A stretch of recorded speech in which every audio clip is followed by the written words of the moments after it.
na bombo atelemaka moto asuka na nyonso oyo baloba ka ezali ya solo Nzambe nanga azali na bombo Nzambe nanga azali na bombo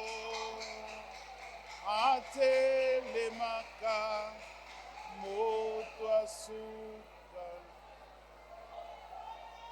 oyo baloba ka ezali ya solo Nzambe nanga azali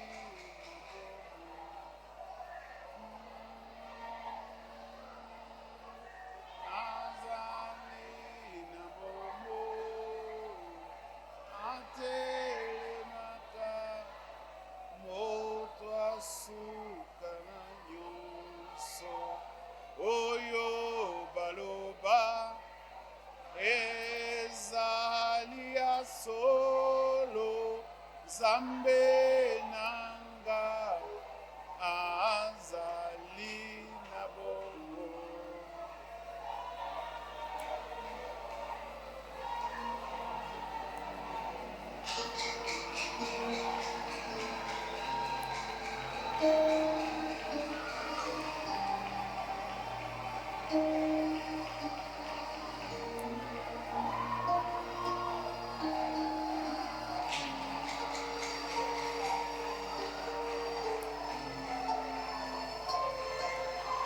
Que l'onction de Dieu soit en ces lieux ce matin.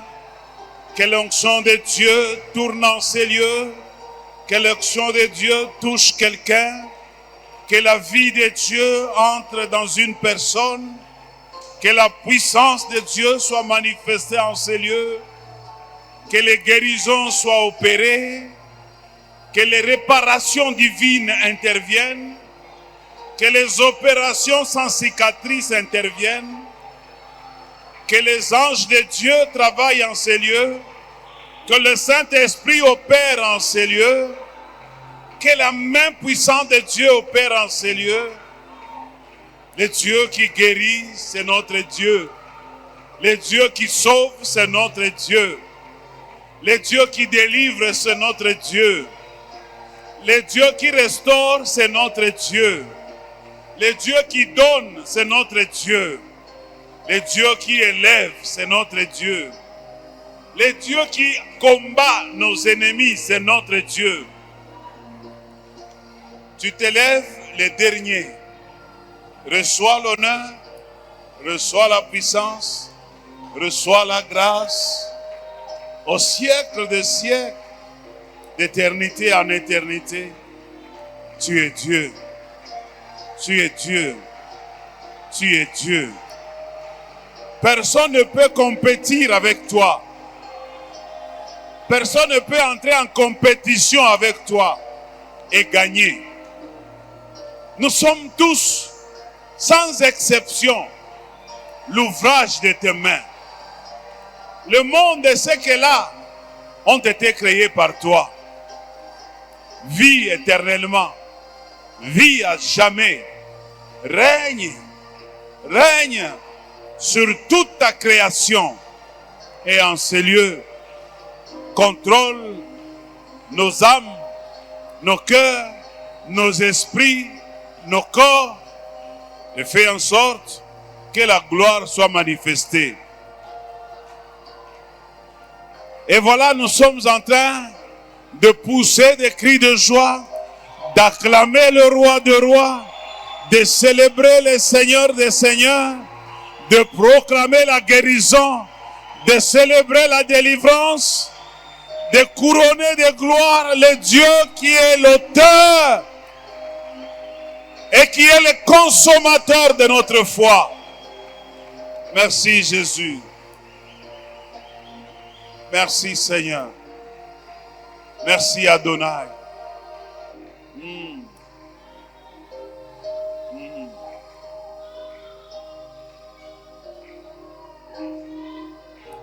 Reçois la visitation divine au nom de Jésus-Christ.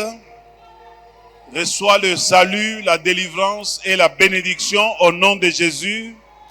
Que le Dieu du ciel se souvienne de quelqu'un. Que le Dieu de la Bible opère dans la vie de quelqu'un.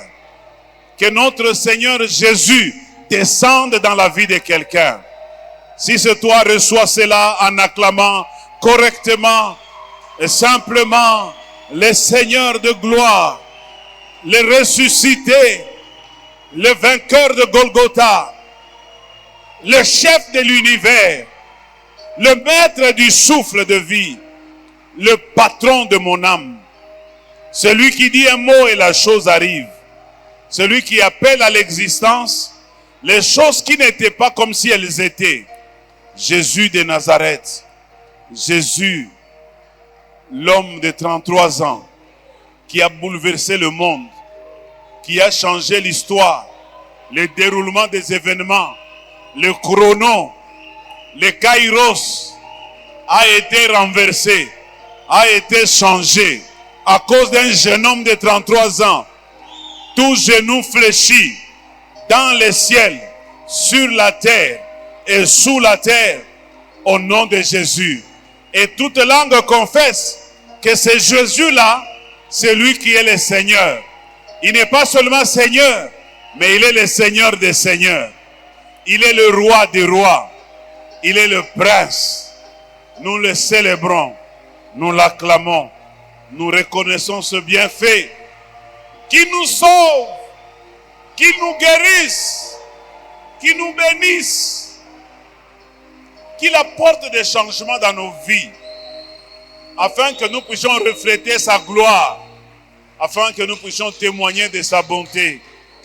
Qu'il sauve l'indigent, qu'il délivre les malheureux, qu'il libère les opprimés, qu'il guérisse les cœurs brisés. Il n'y a que lui qui peut faire, le consolateur de nos âmes. Il n'y a que lui qui peut le faire. Il n'y a que lui qui peut donner vie à la mort. Il n'y a que lui qui peut redonner l'espoir aux sans-abri, aux gens qui ne savent pas quelle sera leur vie demain. Jésus peut donner l'espoir. Qu'il te donne cet espoir. Lorsque la tête tourne à gauche et à droite, tu ne sais pas à qui te confier. Je t'invite à te confier à lui. Il est le secours qui ne manque jamais dans la détresse. Il est la force des faibles. Il est l'appui des sans défense. Il est la ressource de ceux qui n'ont plus rien. Il est le protecteur de ceux qui n'ont que Dieu, de ceux qui n'ont que lui. Jésus, merci. Merci. Vraiment, merci. Vraiment, merci. Merci, Seigneur. Que Dieu soit loué. Que Dieu soit glorifié et adoré dans sa maison. Ici, celui qui est le roi. Ici, celui qui est le Seigneur. Ici, celui qui mérite l'honneur, la gloire, la puissance, les acclamations et la majesté. C'est lui. C'est lui.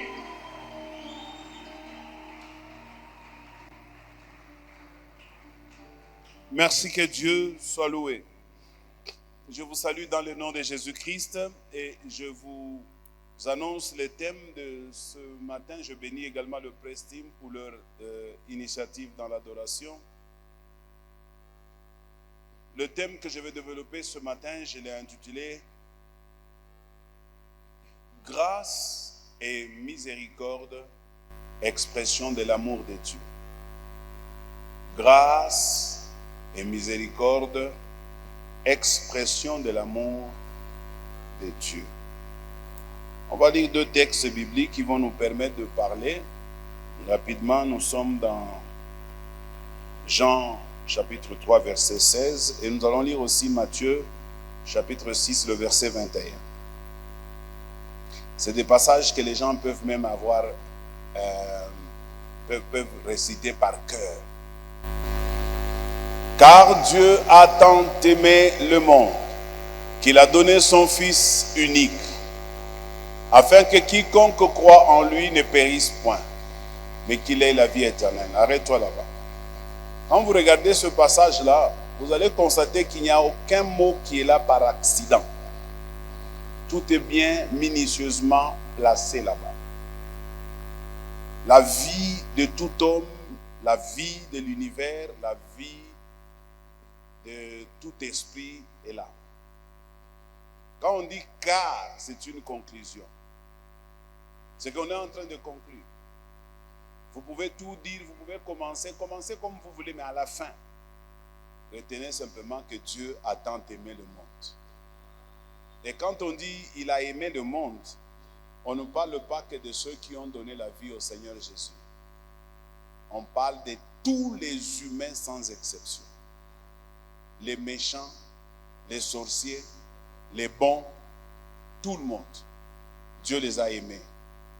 Et il a décidé de donner ce qu'il avait de précieux, son Fils unique. Ici, pour bien comprendre, c'est ici que je comprends que l'Ancien Testament est l'ombre de choses à venir. C'est ici. Si nous voulons comprendre bien, faisons référence à Abraham avec son fils unique Isaac. Abraham va se retrouver dans les mêmes conditions, il va offrir son fils unique. Je sais que c'est bien beau quand on enseigne ça, quand on parle de ça, mais c'est très difficile de vivre ça. Et je ne vois pas quelqu'un ici parmi nous, commençant par moi-même, qui peut faire ça. Parce que déjà là, il s'agit du fils aîné. Même si on te demandait d'offrir ton cadet, tu ne vas pas accepter. Surtout que tu l'offres pas pour tes propres intérêts. Si c'était encore pour mon intérêt, je peux te sacrifier parce que moi je vais retrouver quelque chose. Mais ici, Dieu ne gagne rien en offrant. Il le fait pour l'intérêt d'autres personnes. Des personnes qui lui ont toujours été rebelles. Des méchants. Des personnes qui évoluent et grandissent dans le péché. Des personnes qui n'ont pas d'égard envers Dieu, qui ne craignent même pas Dieu. C'est à telles personnes que Dieu est en train d'offrir ce qu'il a de précieux. Ce qu'il a comme trésor. Les trésors de Dieu, c'est son Fils unique. Il est en train de l'offrir afin que quiconque croit en lui ne périsse point. Donc par son enfant là, nous avons la vie. Et qu'il ait la vie et la vie éternelle. Nous lisons Matthieu chapitre 6, verset 21.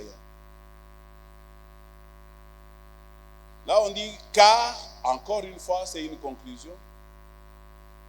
Car, après tout ce que vous pouvez dire, là où est ton trésor, là aussi sera ton cœur. Là où est ton trésor, là aussi sera ton cœur. Le mot trésor n'est pas là aussi par hasard. Ce n'est pas le trésor, notre frère trésor, non. Ici, on est en train de parler du trésor qui est défini en latin comme étant la réserve. Nous entendons tout ce que nous avons de précieux. Il y a des gens pour qui leur trésor, c'est peut-être leur compte en banque. Je connais une femme de l'église. Cette femme-là, elle avait l'habitude, un jour, elle m'a amené les soldes de son compte en banque. Je ne sais pas quelle était vraiment l'intention qu'elle avait. Je ne connais pas, je ne lui fais aucune mauvaise intention. Mais quand j'ai vu le solde qu'elle avait dans la banque, cette femme, elle avait 150 000 $. Alors, c'était son trésor. Elle avait tout son cœur là-bas. Parce que Jésus nous révèle que là où se trouve ton trésor, là aussi sera ton cœur. Il n'y a pas de discussion par rapport à ça. C'est comme ça. Quelqu'un d'autre, son trésor, ça peut être ses enfants. Il est capable de mourir pour la cause de ses enfants. Il dit, touche à tout ce que tu peux, mais ne touche pas à mes enfants. Parce que mes enfants sont pour moi un trésor. Et là où se trouve son trésor, là aussi sera son cœur. C'est comme ça que même Job, son trésor, c'était ses enfants. C'est comme ça que quand chaque fois il avait l'occasion de donner à Dieu des actions de grâce, il le faisait aussi pour ses enfants en disant, on ne sait jamais, peut-être que mes enfants, quelque part, ils auraient offensé Dieu. Quand quelqu'un a un trésor, il le garde jalousement. Et il y pense. Moi, maintenant, je crois que je ne le fais plus. Mais à un moment donné, j'avais l'habitude, quand j'ai un peu d'argent dans ma poche, ça peut être en dollars ou en francs, quand je marche, à cette époque-là, je n'avais pas de véhicule. Quand je marche à pied dans la ville ici, j'avais toujours tendance, si l'argent est dans cette poche droite, ma main droite ne va pas s'éloigner de la poche. Quels que soient les mouvements que je peux faire, même si je ris, mais ma main, elle est comme ça. Elle ne peut pas partir d'ici. Même si je me croise avec des gens, vous voyez, quand vous passez par les tunnels, là, il y a toujours beaucoup de gens. Quand je passe là-bas, je m'en fous, je n'ai pas peur de vous. Touchez-moi ici comme vous voulez. Touchez même la tête. Mais ici, ma main là, elle fait la sécurité. Et je faisais très bien la sécurité. C'est comme ça que c'était difficile qu'on me vole de l'argent. À moins que tu utilises des fétiches.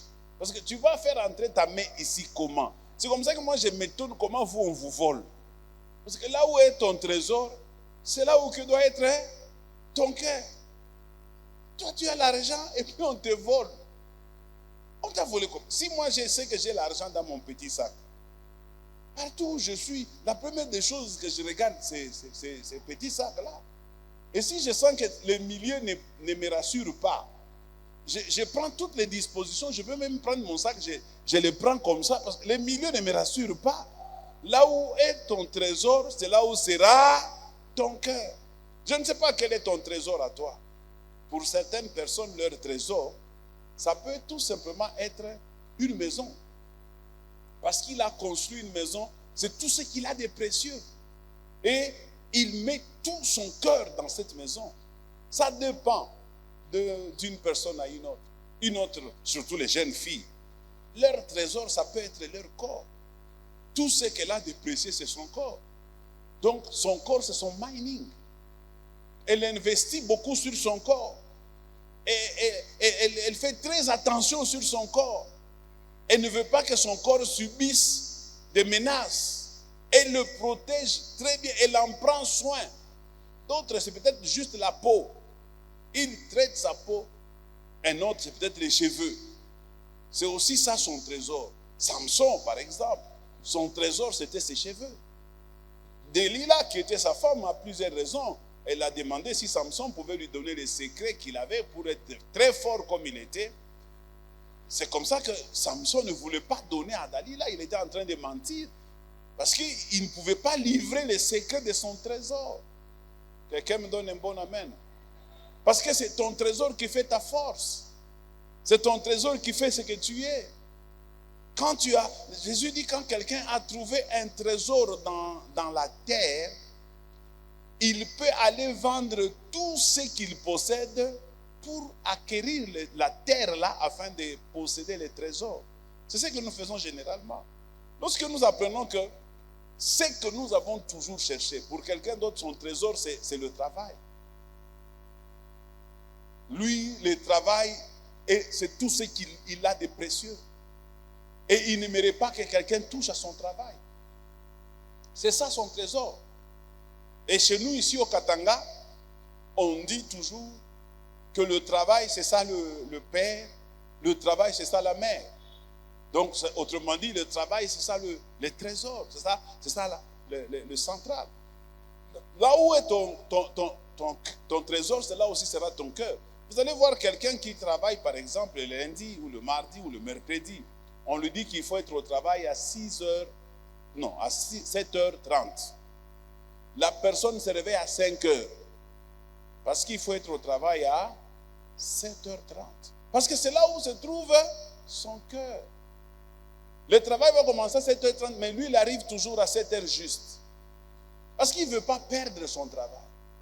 Dès que le chef parle, il fait tout ce que le chef lui dit, même au-delà. Parce qu'il ne veut pas perdre son travail. C'est son travail qui est son trésor. Alors, les hommes sont comme ça, ils mettent toujours un peu d'accent sur ce genre de choses. Si pour toi, ton trésor, c'est Dieu, tu mettras aussi tout ton cœur dans le Seigneur. Et Jésus se plaint, il dit, ce peuple m'honore des lèvres seulement. Mais leur cœur, ils ne me le donnent pas. Leur cœur est ailleurs. Si le Seigneur qui connaît bien les gens, il ne dit pas ce frère, non, il dit ce peuple. Donc il s'agit d'une multitude de gens bien identifiés qui refusent de donner leur cœur à Jésus. Pourquoi? Parce que Jésus n'est pas leur trésor. Si Jésus était ton trésor, c'est facilement que tu lui donnerais ton cœur. C'est comme ça que Jésus se plaint, ils m'honorent des lèvres seulement, mais leur cœur, ils refusent de me le donner. C'est comme ça qu'il dit, là où se trouve ton trésor, c'est là aussi que sera ton cœur. Alors maintenant, essayons de faire une analyse rapide. J'ai intitulé mon premier thème, mon premier sous-thème, le cœur, centre de tous les enjeux. Le cœur, centre de tous les enjeux. C'est-à-dire que tous les enjeux que vous voyez aujourd'hui trouvent le soubassement ou la finalité dans le cœur. Ton cœur, ce n'est pas seulement le petit instrument qui te pousse à avoir la circulation sanguine dans ton corps et le battement des cœurs pour que tu sois en vie. Non.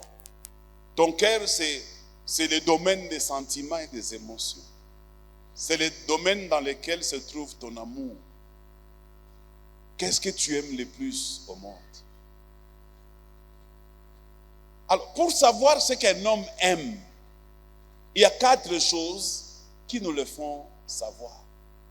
La première chose qui nous fait savoir qu'on découvre ce qu'un homme aime, là où il a mis son cœur. Parce que le cœur, c'est là où se trouvent les enjeux.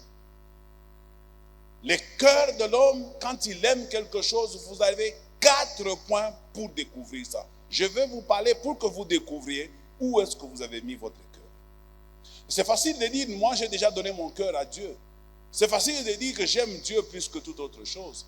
Ça, c'est des lèvres seulement. Mais quand on veut entrer dans les cœurs, comment savoir? 1. Pour découvrir là où l'homme a mis son cœur, regardez ses fréquentations. Là où il passe le plus de temps. Où est-ce que tu passes le plus de temps? En tout cas, je ne sais pas. Mais moi, votre pasteur, je le dis devant Dieu, la plupart du temps que je passe dans ma vie, c'est à l'église. Et en dehors de l'église, il n'y a nulle autre part où je ne peux pas bien me sentir. Que ce soit il y a culte ou il n'y a pas culte, que ce soit moi qui travaille ou que je viens pour qu'un autre travaille, l'église est pour moi un refuge. C'est l'endroit où je passe le plus de mon temps. Il y a des gens, parmi les anciens, même s'il n'y a aucune activité à l'église, ils viennent quand même. Je dois quand même, comme on dit à tout seigneur, tout honneur, dire à l'ancien Mike, en tout cas, tu as toute ma reconnaissance par rapport à ça. L'ancien Mike, vous le connaissez maintenant. Moi, je le connais quand il était encore élève. Mike a fini, il a obtenu son diplôme d'état sous mes mains. Il est allé à l'université sous mes mains. Vous savez qu'un jour, sa maman est venue me supplier pour que je libère Mike afin que Mike aille le saluer à la maison. Mais si, en pleurant, en me suppliant, j'ai appelé Mike, j'ai dit, mais toi, pourquoi tu ne vas pas saluer les parents? Il dit, non, je vais aller. Et puis, il oublie encore. Mais à l'église, il est là tout le temps. Et chaque jour, sauf si vraiment il est empêché ou il a un programme particulier, il vient à l'église. Je peux dire peut-être que, bon, si je vais à l'église, je suis sûr que je trouverai quelqu'un. S'il n'est pas encore venu, il viendra. Je ne vous dis pas de venir tous habiter à l'église. Mais nous voulons simplement voir là où se trouve votre cœur. Quand il y a culte, c'est une raison pour que vous veniez à l'église. Où est-ce que vous passez votre temps? La Bible dit, mieux vaut passer un jour dans ces parvis que 1000 autres ailleurs. Vous n'avez pas encore compris. Qu'est-ce que sont les parvis? Les parvis, ce n'est pas le lieu très saint. Ce n'est pas le lieu saint. Le parvis, c'est l'extérieur. C'est l'endroit où on mettait les étrangers, les femmes. C'est l'endroit où on vendait les pigeons et consorts. C'est sur le parvis. C'est que David, il dit, même si je n'ai pas accès au lieu très saint, même si je n'ai pas accès au lieu saint, même là au parvis, là, que j'y passe même un jour. Quelqu'un me donne un bon amen? Que j'y passe même un jour. C'est mieux que 1000 jours en dehors. Voilà l'homme que Dieu a vanté en disant l'homme selon mon cœur. Où est-ce que tu passes le plus de ton temps? Où est-ce que tu passes le plus de ton temps? 2. On découvre également là où se trouve le cœur de l'homme en rapport avec ce qu'il observe, ce qu'il regarde beaucoup plus. Qu'est-ce que tu regardes beaucoup plus? Dans les réseaux sociaux, à la télévision. Si je viens dans vos maisons, attends, je vais faire une petite expérience. Je vais me projeter dans vos maisons hier de 20h à minuit pour voir ce que vous étiez en train de faire. De 20h à minuit. Je vois déjà quelques mamans en train de regarder les récapitulatifs des novellas qu'ils avaient manqués en semaine. Et je vois un frère en train de chatter et de regarder, de scroller dans les réseaux sociaux jusqu'à 1h du matin. Et quand il s'agissait de prier, ce frère-là n'a même pas su faire 10 minutes dans la prière. Parce que, comme je l'ai dit, c'est là où tu passes plus de temps qu'on saura que là où se trouve ton cœur. Est-ce que tu passes du temps avec Dieu? 2. Qu'est-ce que tu regardes? Qu'est-ce que tu regardes? Qu'est-ce que tu achètes? Qu'est-ce que tu achètes? Où est-ce que tu dépenses le plus de ton argent? C'est là où se trouve ton cœur. Moi, j'ai des livres et des livres chez moi à la maison. Je n'ai même jamais lu la moitié. J'ai des livres, je n'ai même pas... Qu'est-ce que je cherche dans ces livres-là? Parce que c'est là que se trouve mon cœur. Je n'ai pas de livres païens. 99,9, c'est des livres chrétiens. J'ai quelques livres païens. Le premier, c'est le livre de Barack Obama, parce que j'ai beaucoup voulu expérimenter, plutôt découvrir ce qu'il a expérimenté dans sa vie. Le premier noir à devenir président d'une nation comme les États-Unis. Et le deuxième livre païen que j'ai, c'est écrit par le fondateur de Dubaï. Dubaï, ce n'est pas un pays, hein? Beaucoup ne le savent pas. Dubaï est une propriété privée de quelqu'un. Et j'ai acheté son livre pour... Il explique comment il a commencé Dubaï et comment il en est arrivé là. Je crois que c'est les 2 ou 3 livres païens que j'ai. Je vais apprendre. Mais tous les autres livres, je vais connaître Dieu. Quand quelqu'un a placé son cœur dans le Seigneur, même s'il ne sait pas lire, il va acheter un livre dans le souci de comprendre qu'est-ce qu'il y a là-dedans. J'ai reçu un homme, j'ai montré ça aux anciens, dans mon bureau. Il m'a envoyé, il a écrit un livre pour moi. Et ce livre-là, il dit, il me suit dans les réseaux sociaux, c'est un fanatique. C'est un professeur d'université. Hein. Il a écrit comme une recherche scientifique les prédications du pasteur Josué. Et il en a fait tout un livre de plus de 200 pages. Et il dit, il est venu me voir que je lui permette qu'il mette ça en vente. Il va vendre ça à l'université, il va vendre ça, et il est aussi à l'université de Calémie. Je vais l'inviter ici peut-être dans 2 semaines. Il viendra présenter son livre. Où est-ce que toi tu mets, même ce livre-là, quand tu l'auras, moi aussi je suis en train d'écrire un livre. Quand tu l'auras, est-ce que tu vas vraiment le lire? Il y a des gens qui achètent des livres et quand tu lui demandes demain où se trouve le livre, il ne sait même pas. Écoute le titre du livre. Très intéressant. Comment connaître Dieu? Ça l'a intéressé le titre. Il a pris, mais il n'a pas le temps pour Dieu. Il n'a pas le temps à donner à Dieu pour lire ses livres, pour comprendre quelle est cette expérience que cet homme peut nous transmettre sur la connaissance de Dieu. Le cœur, centre de tous les enjeux. Grâce et miséricorde, l'expression de l'amour de Dieu. Quelqu'un me donne un bon amen. La deuxième chose que je vais dire, mon deuxième point, je l'ai intitulé la croix,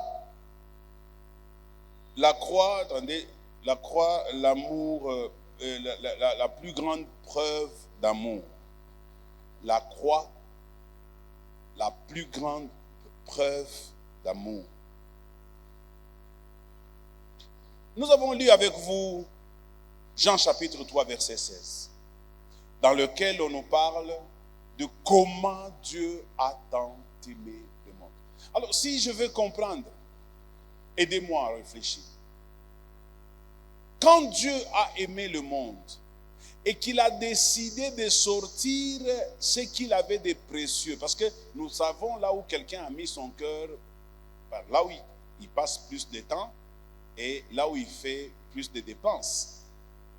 Si toi tu dépenses plus dans les habits, c'est là où se trouve ton cœur. Si tu dépenses plus dans la nourriture, c'est là où se trouve ton cœur. Donc toi, c'est ton ventre là où il y a ton cœur. Mais Dieu, son cœur se trouve dans le monde. Il aime le monde et il le prouve en sacrifiant son Fils unique. La croix, la plus grande preuve d'amour. Qu'est-ce que Dieu avait à me sauver moi? N'y a-t-il pas des gens plus que moi qui sont morts? Pourquoi moi, Dieu, accepte de me sauver? Pourquoi toi là? Pour toi, Dieu cède ce qu'il a de précieux. Pourquoi? Parce que c'est toi qui es le trésor de Dieu. Tu es le trésor de Dieu. Et Dieu dit à ton sujet, il ne l'a jamais dit sur le diable ni sur un ange. Mais sur toi, il dit que celui qui te touche, il touchera à la prunelle de son œil. Frère, de la manière dont tu protèges ton œil. Je me rappelle, ma femme, elle m'a demandé de lui mettre un médicament dans les yeux, il y a 2 jours.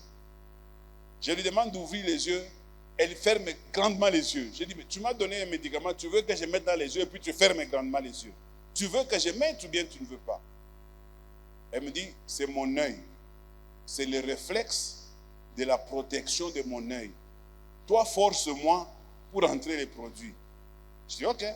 J'ai pris mes 2 doigts, j'ai ouvert grandement son œil. Dès que j'ai amené le produit, elle fait un effort pour fermer l'œil. Je dis, mais finalement, qu'est-ce que tu veux? Donc c'est pour une façon de vous montrer comment l'homme tient à la protection de son œil. Et vous savez que l'œil, c'est la lampe dans la vie de l'homme. Si tu n'as pas des yeux, tu ne verras plus rien. Ta vie sera dans le noir. Ce sont tes yeux qui te montrent toute la beauté de l'univers. Et Dieu te compare toi avec ses yeux. Il dit, si quelqu'un te touche ou toi, il a touché à la prunelle de son œil. Quel amour que Dieu est en train de nous manifester en livrant son Fils pour que nous soyons sauvés. Là où il a mis son cœur, il a aussi dépensé. Il a mis tout son argent. Il a donné toute l'humanité à son Fils. Et puis il le livre entre les mains de l'impie pour toi et pour moi. Non, acclamez pour les Seigneurs.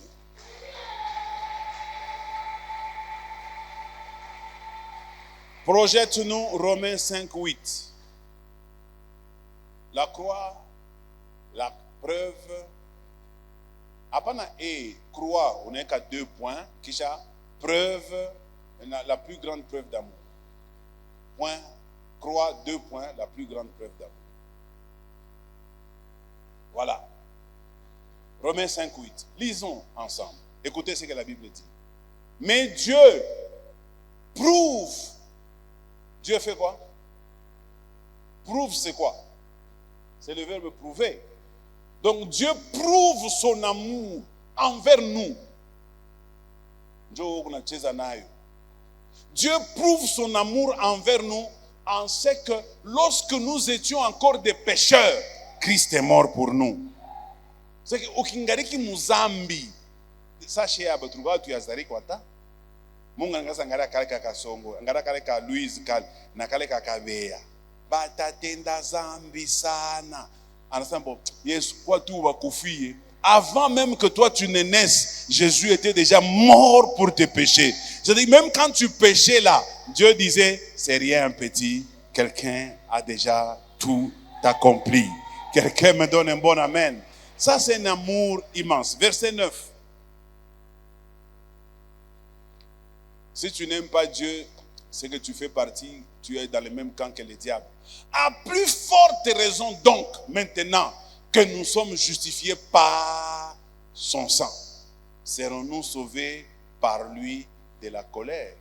Dieu ne peut pas te punir dans sa colère. Il t'aime tellement qu'il ne peut pas te punir dans sa colère. Il t'aime de tout son cœur. Tu me donnes un bon amen. Je vais vous donner 3 ou 4 raisons pour lesquelles l'amour que Dieu a pour vous énerve le diable. 1.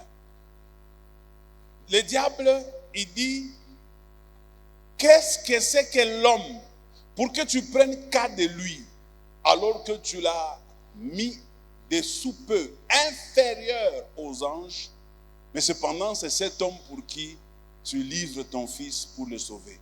Dieu n'a jamais fait un acte pour sauver Satan.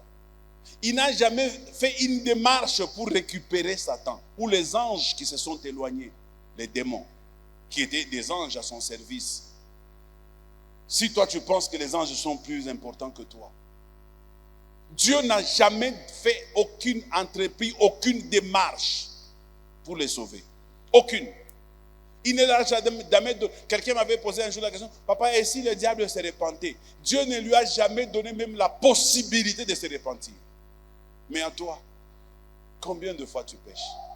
Combien de fois tu te repentis? Et quand tu te repentis, tu deviens comme si tu n'avais jamais péché. Il dit, si quelqu'un est en Christ, il est une nouvelle. Les choses anciennes toutes choses sont devenues. Et à chaque fois, c'est comme ça avec Dieu. Quel amour. Le diable est jaloux de toi pour cette raison-là. La deuxième raison pour laquelle le diable est jaloux. Lui, quand il est tombé, il descend ici sous la terre. En arrivant sous la terre, Dieu le dépouille de tout. Dieu l'a dépouillé. La Bible dit, il a dépouillé. Comment? Oh, vous ne connaissez pas ça? Je vais vous donner ce passage biblique, je crois, c'est Colossiens, je crois. Comment? Hein? Oui, c'est ce que j'étais en train de dire. On nous met Colossiens 2, et puis vous voyez comment Dieu, quand il précipite le diable, il les dépouille. C'est Colossiens 2, je crois 14, hein? Voilà. Il a effacé l'acte dont les ordonnances nous condamnaient qui subsistaient contre nous. Il a fait quoi? Il a effacé. Il a fait quoi? Vous savez, si j'écris un nom ici et que je l'efface, après ceux qui viendront ici ne sauront jamais ce que j'avais écrit là-bas. C'est que Dieu a effacé l'acte des ordonnances qui te condamnaient. Il a effacé. Si quelqu'un vient après pour chercher à t'accuser, il ne lira plus rien de tout ce qui s'était passé avant. C'est déjà effacé. Effacé. Il n'a pas caché ça avec une couverture, parce qu'on peut enlever la couverture et relire encore la sentence. Mais il a effacé. La Bible continue. Il l'a détruit en le clouant par la croix. 15. Il a dépouillé. Qui peut me définir le mot dépouiller? C'est quoi? Banakuvula. Le premier sens, c'est un mot dépouillé. Banakuvula. Deuxième sens, c'est un mot dépouillé. Banabeba biote. Comment ça, babandi, ils m'ont dépouillé. C'est que banabeba biote.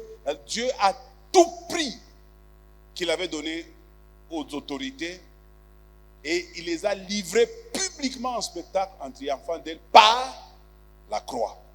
Preuve de l'amour de Dieu. La croix. Preuve de l'amour de Dieu.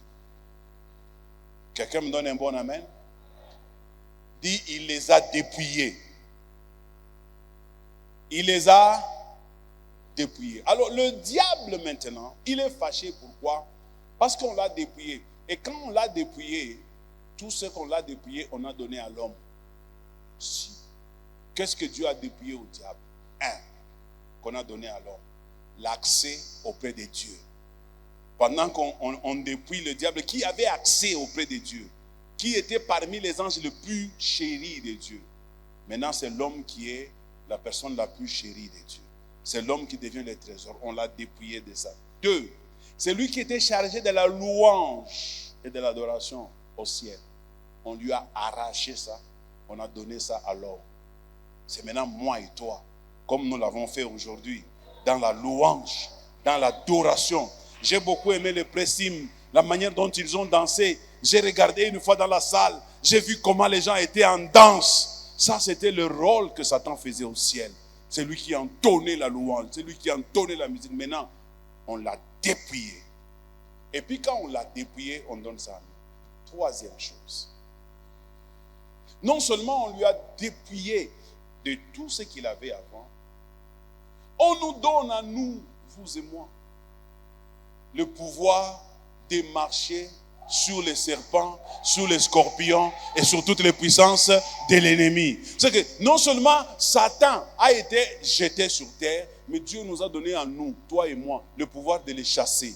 Donc nous avons le pouvoir de les chasser. Si nous on les chasse ici, on les chasse au coin là-bas, on les chasse en ville, on les chasse à la Rwashi, on les chasse à la Katuba, on les chasse à la Kenya, il devient errant. Il n'a plus d'adresse. Il devient vagabond. Dieu l'a rendu vagabond par l'autorité qu'il nous a donnée. Au nom de Jésus, ils chasseront les démons. Au nom de Jésus, ils imposeront les mains aux malades et les malades seront guéris. Au nom de Jésus, même s'ils boivent quelques breuvages mortels, cela ne leur fera aucun mal. Au nom de Jésus, ils parleront de nouvelles langues. De choses autrefois qui étaient attribuées à Satan. Maintenant, c'est à nous que Dieu a donné. Mais c'est notre façon de marcher maintenant qui pose problème. Est-ce que nous sommes conscients que la croix est une grande preuve d'amour de Dieu envers nous? Quelqu'un me donne un bon amen? Je vais rapidement terminer. Permettez-moi. La dernière chose qui énerve le diable quand il nous regarde, c'est pour cela qu'il nous fait la guerre. Parce qu'il a vu qu'on l'a dépouillé, lui, à notre profit. Lui, il regarde les choses qu'il avait, il les voit. Tu sais, ça fait mal, hein? Tu avais un véhicule au travail. Et puis un jour, le chef vient et dit, Kabengele, sors de ce véhicule-là, donne-le à papa Joël, par exemple. Et puis, du jour au lendemain, là où tu mettais les cœurs, là où tu faisais le fier, tu vois quelqu'un qui ne méritait pas. La voiture ne lui convient même pas. Il est là dedans comme si c'est lui le convoyeur, mais c'est sa voiture. Et puis tu dis, mais regarde, ça ne lui convient même pas, mais c'est lui à qui Dieu a donné. Ça énerve le diable. Quelqu'un me donne un bon amen. Oui, même un homme, ça va l'énerver. Ça va l'énerver. Alors vous devez être conscient dans quoi vous êtes, mes amis. Nous devons faire très attention parce que l'amour que Dieu a déployé pour nous, c'est tellement immense. C'est comme ça que je dis, la grâce et la miséricorde, c'est l'expression de l'amour de Dieu. La dernière chose, j'étais en train de dire que Dieu a refusé au diable, mais qu'il nous a donné à nous, c'est la grâce. C'est la grâce. Frère, tu as la grâce. La grâce veut dire quoi? Peut-être que la grâce, on ne la définit pas très bien. La grâce veut dire quoi? Tu n'as pas mérité quelque chose. Tu n'en es pas digne. On aurait pu donner ça à quelqu'un d'autre. Surtout pas à toi. sur la liste des personnes qui devaient prendre cette chose-là, tu étais en dernier, les derniers sur la liste. Et tu savais toi-même que tu étais les derniers sur la liste. Les démons savaient que tu étais les derniers sur la liste. Ta famille savait que tu étais les derniers sur la liste. Les anges de Dieu savaient que tu étais les derniers sur la liste. Même les démons savaient que tu étais dernier sur la liste. Celui qui était censé être le premier sur la liste, on ne lui a pas donné ça. On prend les derniers des derniers. C'est à lui qu'on donne ça. On lui donne ça. Qu'est-ce qu'on lui donne? La grâce peut se résumer par le fait, mon frère, le pasteur Kalumba nous a prêché ça les dimanches passés. Et pendant qu'il parlait, il n'a pas dit ce que je vais vous dire. L'homme va monter au ciel plus, parce que le fusée, il monte tout seul, mais il est propulsé par les carburants, par le feu. Mais l'homme va monter sans feu, ni fumée, ni moteur, ni carburant. Il monte par quelle magie, je ne sais pas, mais l'homme va monter. Et puis, il nous a bien prêché en un clin d'œil. C'est-à-dire que la vitesse avec laquelle nous allons monter dépasse la vitesse de fusée. Ça dépasse la vitesse du son. Ça dépasse la vitesse de lumière. Et nous allons entrer. Jésus a dit, afin que là où je sois, vous y soyez aussi. Comme Jésus, celui qui est Dieu. C'est-à-dire que là où il sera assis, moi et toi, nous serons aussi là-bas. Les 4 êtres vivants ne vont pas accéder là où nous on sera. Les 24 vieillards vont jeter leur couronne non seulement à Dieu, mais à nous aussi. Et puis après, quand ils vont se prosterner, ils vont se prosterner aussi à nous aussi. C'est comme ça que Jésus dit, à celui qui vaincra, je lui donnerai la couronne. Bien-aimé, il faut vaincre pour que tu reçoives la couronne. Tu me donnes un bon amen. Et le dernier point pour terminer, l'amour de Dieu, 2 points. Pour permettre à la technique, l'amour de Dieu, 2 points, le plus grand trésor de la vie. L'amour de Dieu, le plus grand trésor de la vie. Ce que Dieu a fait pour nous, c'est un trésor. Là, je ne vais même pas commenter, on va lire seulement un texte et je termine. Je suis dans Romains 8, 31. Romains 8, 31, apprécions ces trésors que Dieu nous a donnés. Romains 8, 31, la Bible dit, que dirons-nous donc? Oh, vous n'êtes pas encore prêts. Que dirons-nous donc à l'égard de ces choses? De quelles choses? De ce que je suis en train de vous dire. Si Dieu est pour nous, qui sera contre nous? C'est une question qu'on a lancée dans la nature. On demande au diable, aux démons, aux sorciers, aux chefs d'entreprise qui te font la guerre là. On leur dit, si Dieu est pour nous, qui sera contre nous? Première question. Réponds. Si Dieu est pour nous, c'est ça l'amour que Dieu manifeste. Il est pour nous. Qui sera contre nous? Il continue. Lui qui n'a point épargné son propre fils, mais qui l'a livré pour nous tous, pas simplement pour l'Église, qui l'a livré pour nous tous, comment ne nous donnera-t-il pas aussi toutes choses avec lui? Frère, sois calme. Si Dieu peut donner son fils, il meurt pour toi. Qu'est-ce qui coûte encore à Dieu de te donner? Il te donnera toutes choses. Si tu crois, cette année ne va pas se terminer, ces choses te seront données au nom de Jésus. Et Dieu va prouver à quelqu'un son amour. Dieu va te prouver son amour. Il dit, il n'a pas épargné son propre fils, mais qu'il a livré pour nous tous. Comment ne nous donnera-t-il pas aussi toutes choses avec lui? Qui? C'est une autre question qu'on pose. Qui accusera les élus de Dieu? Tel que tu es là, qui peut t'accuser? On t'accuse où? J'aime bien cette partie. C'est Dieu qui justifie. C'est-à-dire, c'est comme si vous venez m'accuser chez mon père. Dieu est mon père. C'est lui le juge. Le juge est là pour justifier et pour condamner. Alors, quand on arrive, non, je dis au diable et à tous mes ennemis que vous vous êtes trompés d'adresse. N'allez pas m'accuser chez Dieu. Accusez-moi ailleurs. Parce que chez Dieu, c'est lui qui va me justifier. Et se justifier, c'est-à-dire quoi? Tu as fait la chose. Tu es dans l'erreur. Tu es condamnable. Mais il te justifie. Il dit non, bon, je sais qu'il a fait ça, mais écoutez, bon, quand même, je le justifie. Parce que, étant donné la pression et la température dans laquelle il était, Dieu te justifie. Dieu est en train de parler pour toi. Il devient comme ton avocat, en train de te justifier. Là où le monde et Satan voulaient te condamner, Dieu te justifie. Est-ce que tu peux acclamer pour le Seigneur? Qui accusera les élus de Dieu? C'est Dieu qui justifie.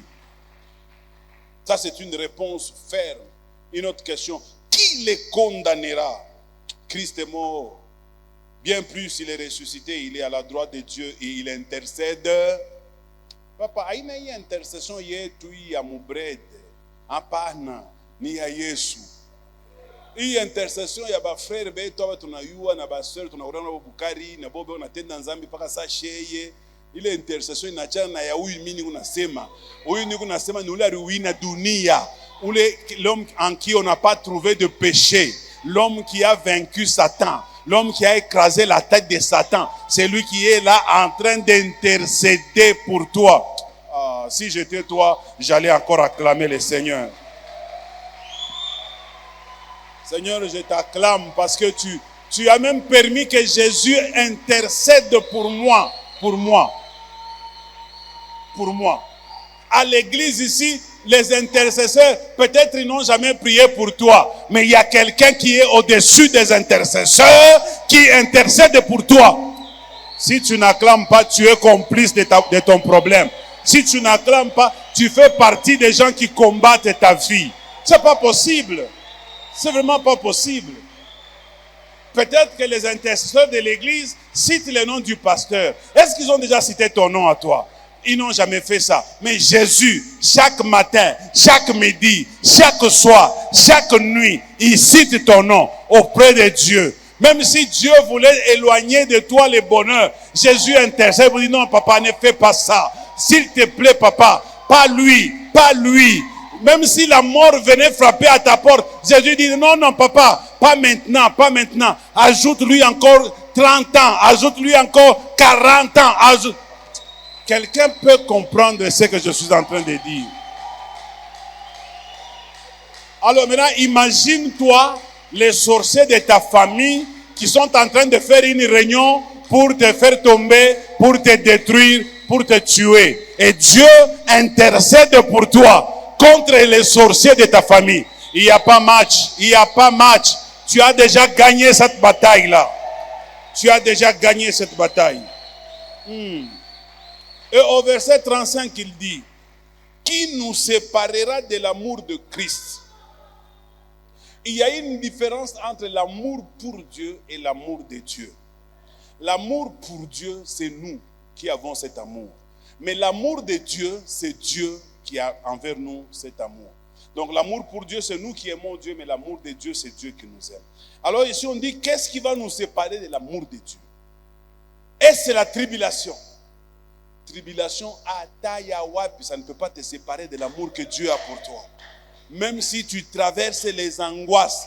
L'angoisse, c'est-à-dire quoi? C'est moi qui fais des angoisses. Dieu ne fait pas les angoisses. Je suis dans les angoisses. Je me pose beaucoup de questions sur ma vie. Seigneur, qu'est-ce que je veux devenir? Moi, ma vie, qu'est-ce que tu dis? Ce sont les angoisses. Malgré cela, tu ne vas pas quitter l'amour de Dieu.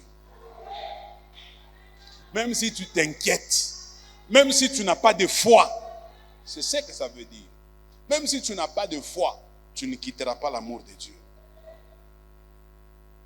La persécution, même si on te combat, même si tu as faim, même si tu es nu, même si tu es en danger, même s'il y a les bandits, l'amour de Dieu est là. Rien ne... les armes là des policiers et des militaires ne peuvent pas empêcher à Dieu de t'aimer. C'est ce que ça veut dire. C'est le nom qu'il est écrit, c'est à cause de toi. J'aime beaucoup ça. Il est écrit que c'est à cause de toi, Seigneur, qu'on nous met tous les jours que nous sommes destinés.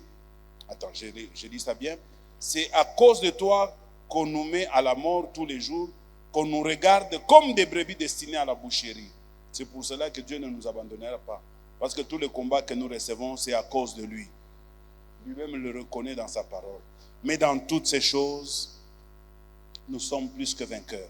Par celui qui nous a aimés. Pourquoi nous sommes plus que vainqueurs? Parce qu'il y a quelqu'un qui nous a aimés. Pour terminer, car j'ai l'assurance, ni la mort, ni la vie, ni les anges, ni les dominations, ni les choses présentes, ni les choses à venir, ni les puissances, ni la hauteur, ni la profondeur, ni aucune créature ne pourra me séparer de l'amour de Dieu manifesté en Jésus notre Seigneur. Personne ne pourra t'arracher de l'amour que Dieu a pour toi. Acclame le Seigneur et tiens-toi debout. Moi, j'ai la garantie que quel que soit ce qui va arriver, Dieu continuera toujours à m'aimer. Il faut, quand tu sors aujourd'hui dans ces cultes, que tu sors avec cette conception-là, que quel que soit ce qui se passe dans ta vie, Dieu continuera toujours à t'aimer. Dieu ne se fatiguera jamais de t'aimer. Jamais. Même si tu fais des erreurs, Dieu n'arrêtera jamais de t'aimer. Il aura toujours une main tendue pour te dire, il y a encore une place pour toi. Et puis ce qui est bizarre, je vais terminer, je sens quelque chose qui me vient à l'esprit. Vous savez ce que Dieu fait? Mungu, bon, niseme tu même Mswahili. Mungu ni kachonganishi. Anayosema huyu frère na huyu dada. Beko bantu babaya sana. Mais kama bana weye huku mtakatifu afanke vibaya lwako kwa bien. Mais huyu frère na huyu sœur boni baloji bantu babaya sana. Mais kama anamurudilia Mungu, Mungu anababeni kukupita wewe. C'est ça l'amour de Dieu. C'est ça l'amour de Dieu. Ne pensez pas que ceux qui sont devenus grands, c'est parce qu'ils ont quelque chose que vous n'avez pas. Ils sont tout simplement bénéficiés de l'amour de Dieu. C'est comme ça que vous allez constater que les gens qui sont très élevés, vous connaissez même leurs erreurs. Ce n'est pas à cause de leurs bienfaits qu'ils sont devenus ce qu'ils sont. C'est à cause de l'amour de Dieu. Aujourd'hui, je veux prier que cet amour soit manifesté aussi dans votre vie. Tu dis pas bien amen. Je dis, je veux prier pour toi pour que le même amour-là soit manifesté dans ta vie. Alors lève les mains. Tu vas dire juste un petit mot. Dans une prière, bien entendu. Si tu veux, tu peux même répéter ça 50 fois. Seigneur, je t'aime, je t'aime, je t'aime, je t'aime, je t'aime. Il a posé cette question à Pierre. Simon Pierre, fils de Jonas, m'aimes-tu? Seigneur, je t'aime. Une deuxième fois. Simon, fils de Jonas, m'aimes-tu comme les mêmes, plus que les mêmes ceci? Il dit, Seigneur, tu sais bien que je t'aime, non? Et une troisième fois, il vient dire, Simon, fils de Jonas, est-ce que tu m'aimes vraiment? Il dit, ah, Seigneur, c'est toi qui connais toutes choses. Hein? Mais moi, je t'ai déjà dit que je t'aime. C'est que Jésus a besoin d'entendre ça. C'est pourquoi il a posé 3 fois la question. Parce que quand on aime quelqu'un, on a aussi besoin d'entendre en retour qu'il t'aime aussi.